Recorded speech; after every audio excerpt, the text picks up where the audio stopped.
In this particular case, we will use the final linear momentum equals the initial linear momentum.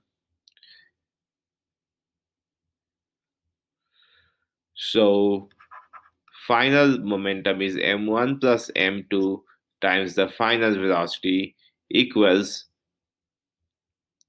initially it was m1 v1 plus m2 v2 is the initial angular momentum. So we know that the initial velocity v2 equals 0 to start with. So v comes out to be m1 over m1 plus m2 times v1.